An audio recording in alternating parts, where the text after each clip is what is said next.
రాబందులని ప్రకృతి మిత్రులు అని చెబుతుంటారు. ఎందుకంటే అవి భూమిపై ఉన్న జంతు కళేబరాలను తినేసి బ్యాక్టీరియా, వైరస్ల వ్యాప్తిని నిరోధించి నేలని శుభ్రం చేస్తుంటాయి. అలాంటి రాబందుల జీవితంపై ఇప్పటి వరకు మనకు తెలిసింది చాలా తక్కువ. కాగా ఇటీవలి పరిశోధనల్లో వీటిపై ఆసక్తికర విషయాలు బయటపడ్డాయి. పక్షి జాతికి చెందిన ఇవి కాస్త భారీగానే కనిపిస్తాయి. వేటలోనూ వీటికి సాటి లేదు.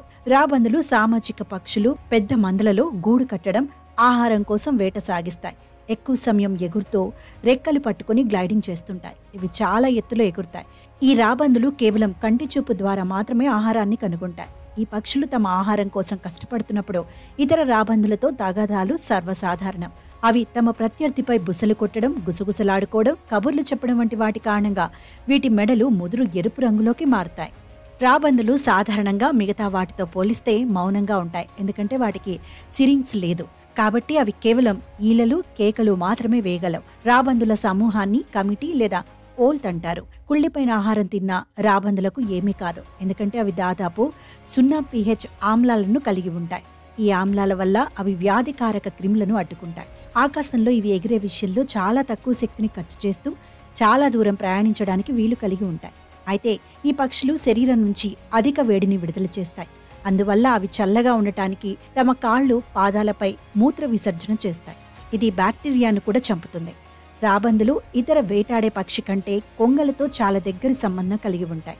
ఆండియన్ కాండోర్ వంటి కొన్ని రాబందులు 70 సంవత్సరాల వరకు జీవిస్తాయి. వీటిని ఎక్కువ కాలం జీవించే పక్షి జాతులలో ఒకటిగా చెబుతారు.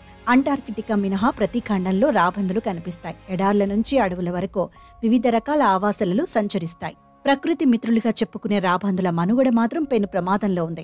గత 2-3 దశాబ్దాల్లోనే తెల్లవీపు రాబందులు 99%, పొడవు ముక్కు, చిన్న ముక్కు రాబందులు 97% కనుమరుగాయని పరిశీలనలు చెబుతున్నాయి. భారత ఉపఖండంలో రాబందులు తరిగిపోవడానికి పశువులు వాడే డైక్లోఫినాక్ ఔషధం కారణమని 2004లో తేలింది. తర్వాత ఆ ఔషధాన్ని కేంద్రం నిషేధించింది.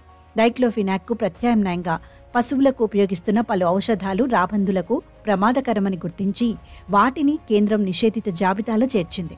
రాబందుల కోసం దేశంలోని వివిధ ప్రాంతాల్లో సంరక్షణ, సంతానోత్పత్తి కేంద్రాలను నెలకొల్పారు. ఎన్ని చర్యలు తీసుకుంటున్నా దేశీయంగా రాబందుల సంఖ్య నానాటికి తగ్గిపోతోంది.